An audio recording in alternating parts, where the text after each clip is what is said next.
Thank you for joining in today. This is ELN's webinar on how to give the perfect microteach. Today we have with us Tony, who some of you I think will know already. Tony is one of our tutors for the award in education and training. He's been with ELN for a couple of years and has done quite a few courses with us himself. He has some wonderful experience working with major organizations like IBM and different experience in various sectors and within training within the UK, and I'm sure you're going to learn a lot from him today. We want to keep this as interactive as possible, so Tony is going to give us a bit of an intro, but the focus is going to be on answering your questions with regards to anything that you want to clarify with regards to the AET Microteach. So if you can keep, just as the questions pop into your head, just keep sending them to me in the chat, and we'll deal with the questions generally at the end. But yeah, don't forget the questions, so it's always easier to just write them as you think of them. So that's pretty much it from me. And Tony, over to you. Once again, a fantastic build-up, Sana. Thank you very much. So today we're going to specifically talk about the Microteach, and I know many of you are on the AETA, but this will also be relevant for the AET.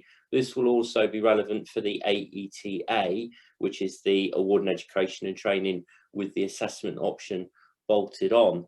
The requirements for the Microteach, I'm sure many of you have already read what you actually need to do, but I would say that in my experience of being a tutor for this course, it's probably the biggest bit that students struggle with in terms of understanding what it is they've got to do and how certain things come together.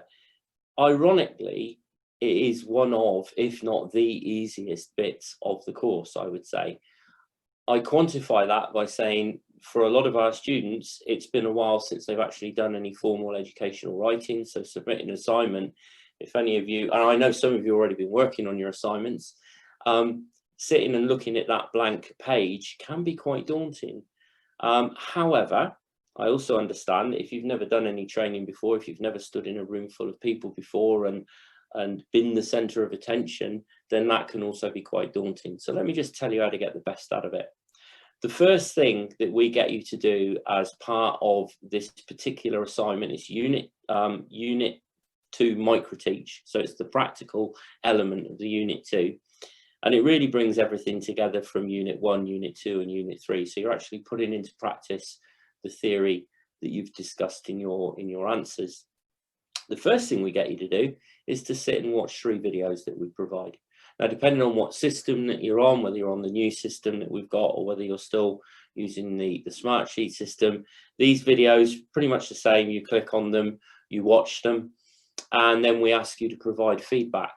Now, that feedback doesn't go anywhere. It stays between you and I. It's part of your portfolio, part of your record of evidence.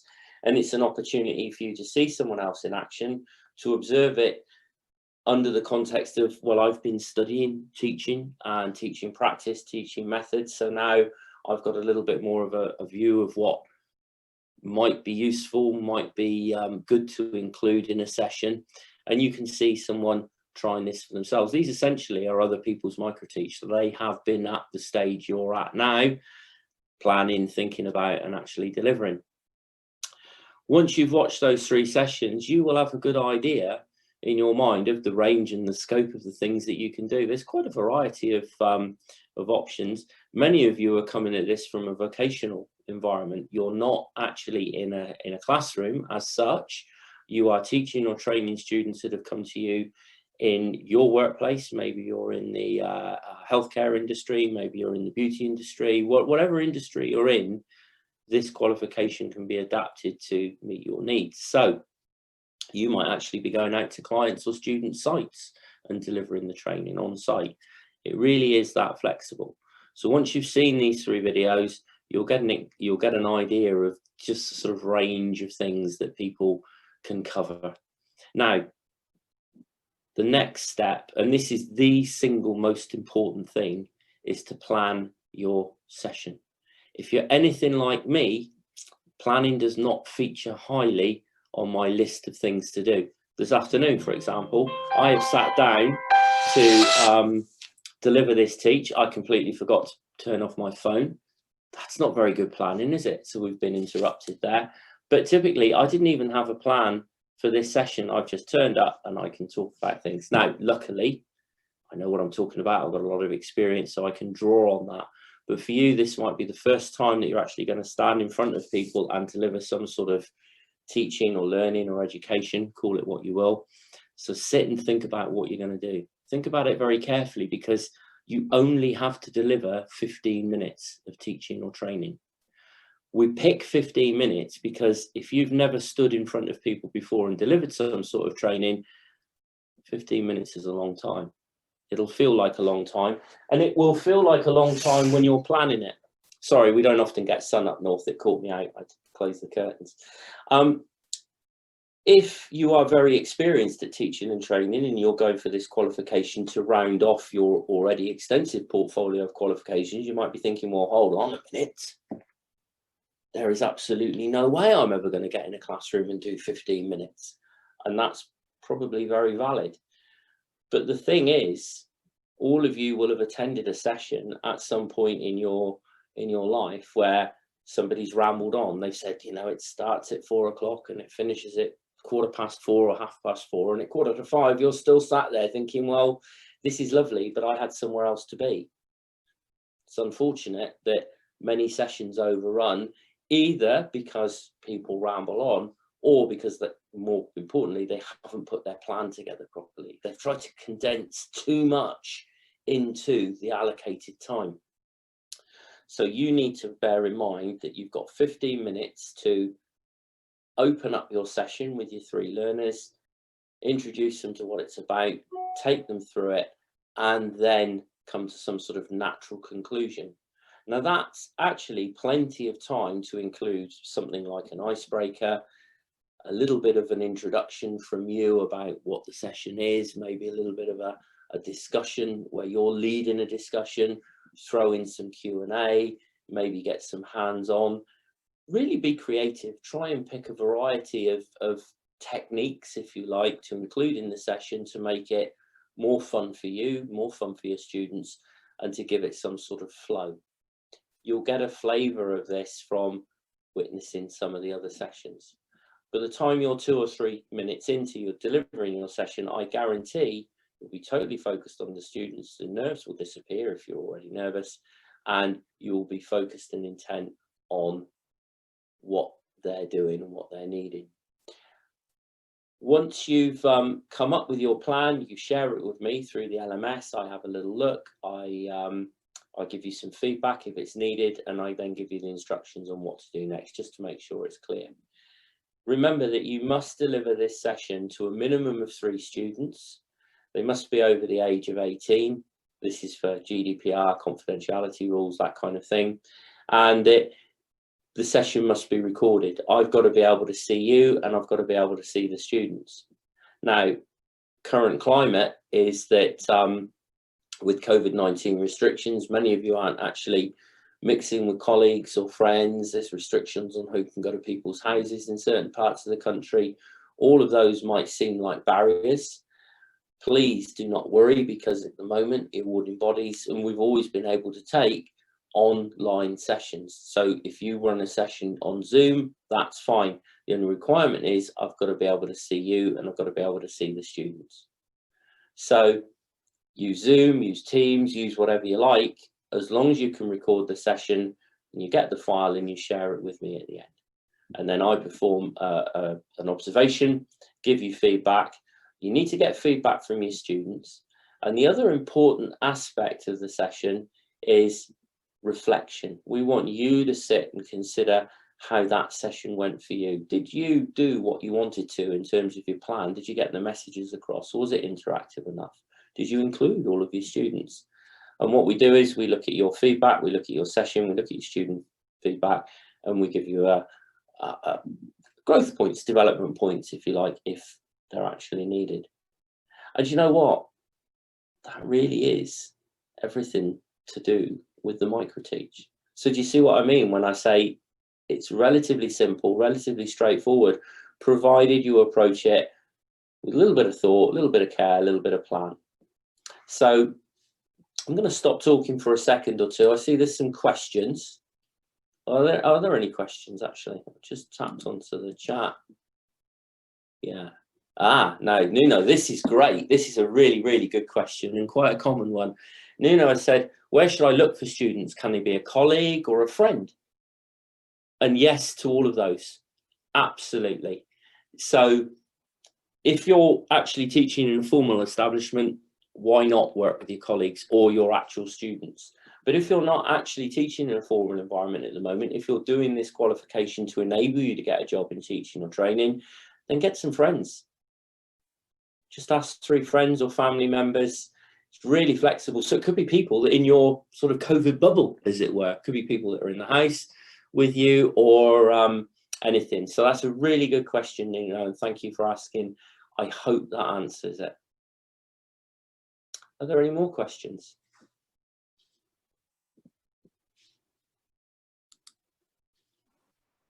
Surely. I think, Tony, there are no questions currently, but if you can give an example, for example, of a session, or maybe show a video or part of a video of somebody doing something correctly or somebody not doing so well and how they could improve, or even just from memory, like if you can give examples that you found were really fantastic and why.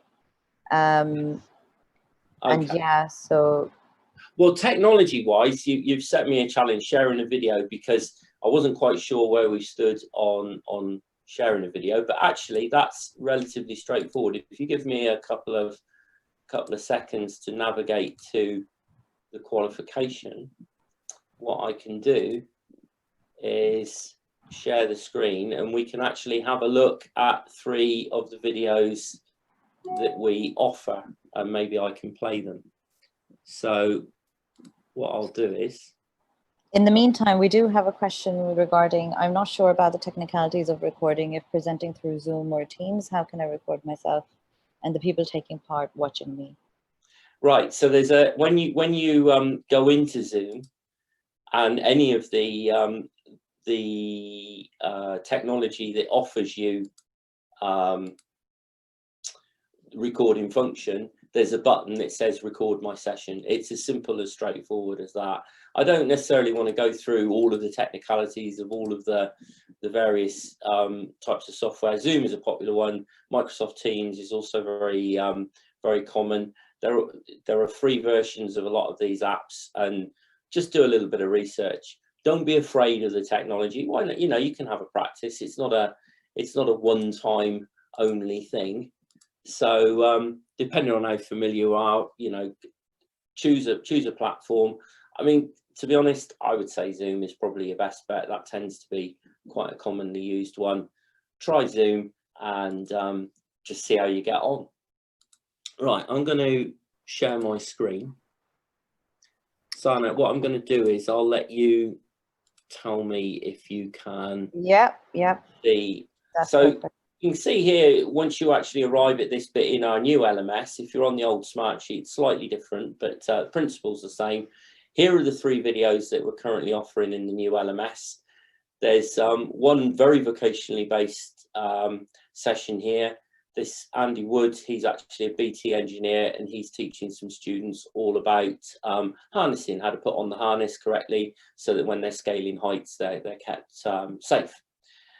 We've got Anne Breston. She's a yoga Pilates fitness instructor, and she actually did a session funny enough, for the ELN team online. So this is a brilliant example of how powerful Zoom can be. So obviously Andy's is a more traditional, he's got someone to hold a camera for him and take care of the recording. Anne is using Zoom or software on here. And then we've got Jenny, who's doing a little bit more of a structured thing with a presentation. She's actually a phlebotomist. I don't want to frighten anyone, but she discusses the importance of blood samples and how to take a blood sample there. So there's no horror involved, but she uses a different technique again. So obviously Anne's is very much instructional with practical. Andy is the same. And then we've got an example of someone using a PowerPoint as well. So let's just give you a quick flavour of the of each of them. I'll just play a couple of minutes of each. So we'll start with Andy's. Sana, I'll trust you to say if everyone can hear. Andy. All good so far. This lesson, what we're going to be doing is using the harness. I know some of you have done the harness before. Different styles of harness. The harness is by the tower. It's completely separate, different harness to what you've been using to access a ladder or to go to a flat roof. While we're in the barn has got an alarm system. If it goes off, exits through there, off the roof, so shut door. Will be held by the okay? So our harness is completely different. I think, Tony, would it be more useful if you like talked over about what he's doing and what he's doing well, and do you know what I mean? So he just did the health and safety, so that's really good. I mean, all right, Sandy, yeah, well, I'll knock the volume down a little bit. So obviously Andy gave a nice introduction to people. He told them what they were going to be studying, a little bit of a brief about health and safety. Obviously they're in a work environment, there's trip hazards and everything like that. So he's taking care of the basic safety of the students and just settling them in. He's now going into his demo. This is the key point of the session. It's all about this harness that he's talking about now. He's pointing out some of the key features. I think we'd all agree Andy's nice and clearly visible. Everyone's relatively comfortable. I mean, personally, I don't know how you feel about standing around in a room like that. I've been to lots of sessions like this and I'm not generally too bothered. I'd rather be stood than sat. But of course, you might want to consider if you've got someone who's got some sort of mobility issue, back condition, something like that. So maybe offer seating for people if they needed it. That might be a development point for Andy. And also the environment. It's quite a big echoey room. Can everybody hear him clearly? If you're used to working in these environments, you generally develop good voice projection. Probably where I got mine from, because I'm very used to working in these sort of industrial places. So sort of speaking slightly louder, being very clear is an important aspect to getting the message across. So you've got a flavour there of what Andy's about, how he set things up. He's doing the demo. You know, maybe consider providing seating, maybe considering the acoustics. But the key points here for me is that he set the session up well. And I, as the observing tutor, can see him, can see the students, and can see what's going on. And hopefully the cameraman is moving around a little bit as well, which is fantastic. So he's even thought of that. So that's the first one. I don't think we need to go all the way through because I don't want to kind of spoil it for you, and certainly not going to tell you the ending. I'll have a look at a different style of session now with Anne. And again, absolutely, you don't want to give away the feedback and then they'll just copy your feedback. Absolutely, that's very true. Yeah, thank you. Maybe you've led me into a wrong thing there, Sana, by saying So you can see here we've got all of the wonderful ELN team, minus me. I think I was absent this day for some reason. Yeah, very convenient. Quite convenient. Thanks, Sana. We don't need heckling. So we've got Anne there. She's clearly visible. She's set up well with a headset because obviously she's moving away from a computer. So she wants to make sure that her voice comes across nice and clearly. She's given a nice little introduction, settling people in, telling them what's expected. I think for me, a good teaching session starts with settling everyone in, setting out what it is you expect to happen, any ground rules if you think they're appropriate, and that kind of things, like turning your mobile phone off. Goodness me, what an interruption. And if you're expecting your students to do it, then you must do it as a tutor as well, lead by example, things like that. Again, all we're doing is picking up on the theory that you will have studied through units 1, 2 and 3. And now it's your opportunity to put this into practice if you've never done it before. So now she's starting off with the first exercise. She's doing a demo, showing people what she wants them to do, talking them through it. It is not an easy thing doing this online, demoing yourself, keeping an eye on your students, especially when it comes to fitness, health and safety and that. But you can see she's constantly watching the screen, constantly looking for what people are doing. This, I suppose you could say, is all about engagement as well. If you're running an online session as opposed to a more traditional session where you're actually in a room with people, making sure people are engaged, taking part, are able to take part, is a really key skill. In the classroom, you can walk up to someone and say, is everything okay? Can I help you with anything? Or it's more obvious if there's a problem. Online, it might not be so obvious. So these are skills that are now going to start to become even more important as we move to a much more digital, digitally based environment in education and training. So again, that's Anne's session. You can see wildly different from Andy's. We'll pause that there. Testing my technical ability here, Sana. I should charge extra for this. Okay, so we're now recording then. Hopefully it will pick up all the audio. There So we go. this is a presentation on the basics of phlebotomy. I am Jenny Flanagan on behalf of Microteach UK phlebotomy training. We'll be talking through the basics of taking. So again, something totally different. You can see we've got Jenny up in the top corner there. And again, she's taking the trouble to use a headset to make sure that she comes across clearly. She's got her 3 students. I can clearly see them. She's got a lovely presentation, quite colourful, interactive. So, what is phlebotomy? She started out with a nice little intro. She's got some good information in here. I hope everyone's all right with this subject matter, by the way. We don't want to cause anyone any distress. It's really not horrible. Actually, I find this quite interesting to watch. Within the community. Quite interesting. I certainly learned a lot. In prisons. Not least of which is how difficult phlebotomy is to pronounce. You have to be very careful. I don't recommend drinking any sort of liquid before you try and pronounce it. Including pediatrics. But again, this is much more led by Jenny. We're a few minutes in already. She hasn't really interacted with any of the students yet. That might be a growth point for her, actually.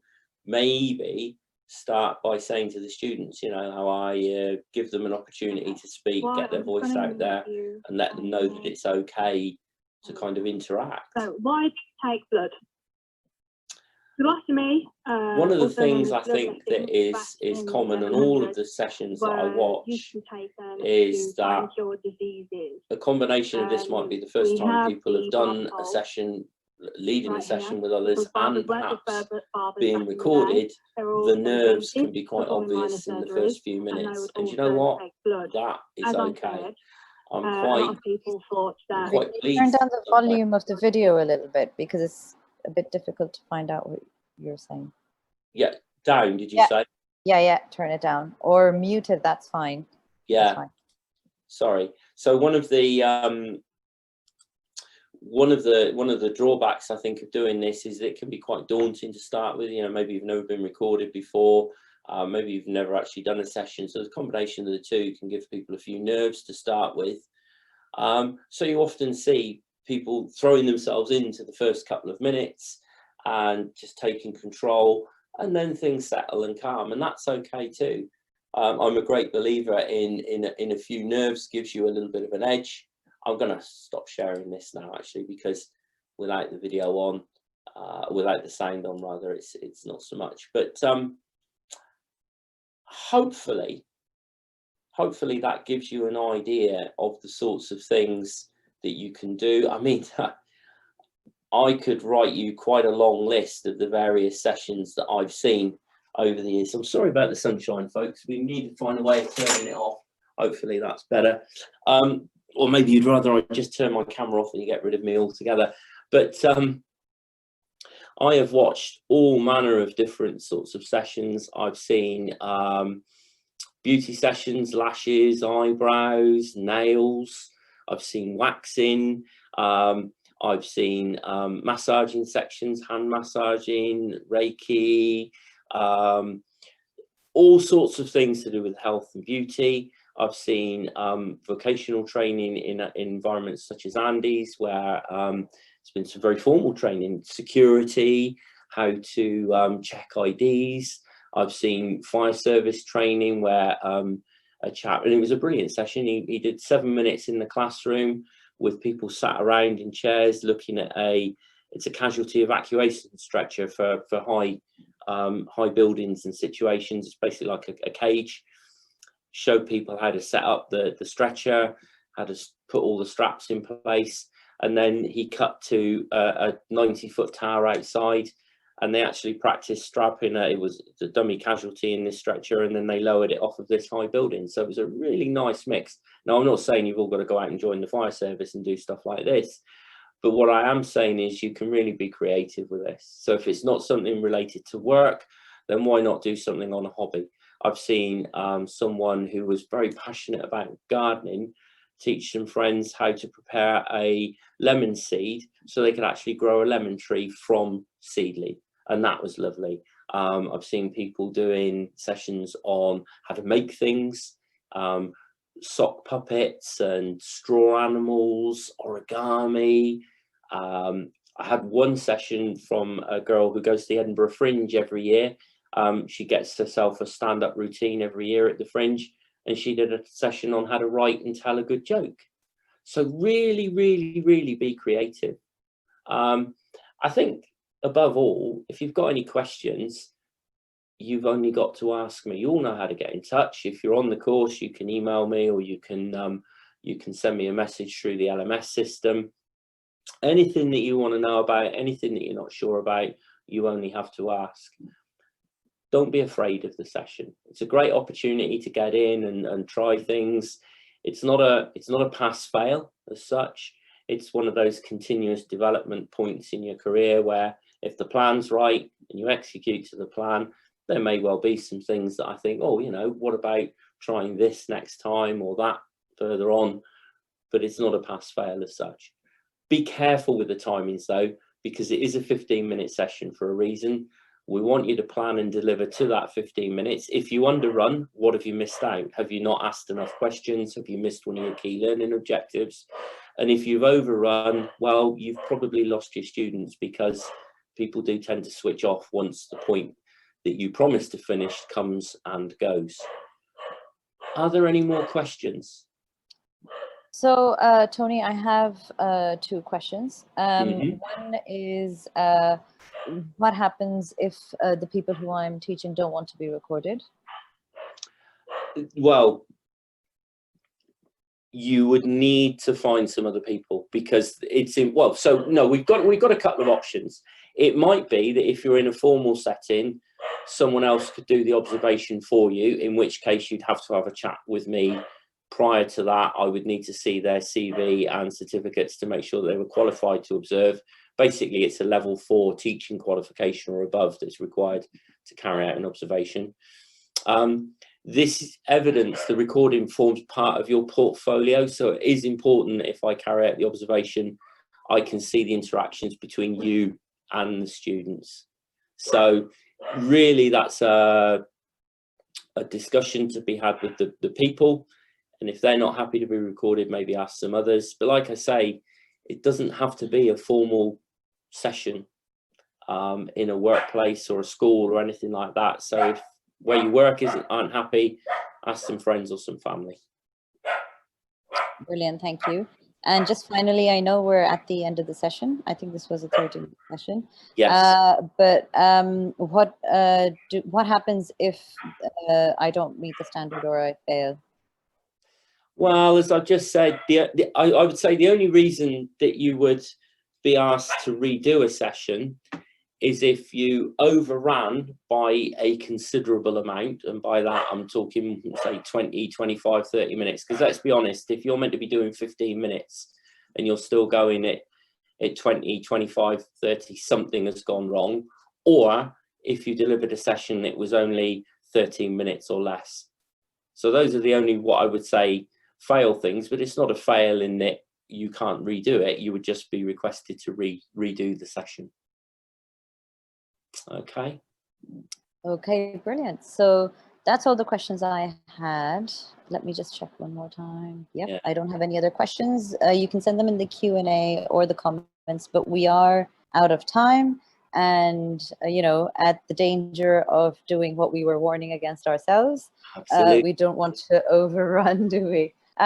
So just want to, absolutely, just want to wrap up and thank you, Tony, for the somewhat entertaining and very informative session. And I really appreciated your humor throughout the session as well. And thank you mostly to the audience for being here and for the questions. And I hope we managed to answer all your questions.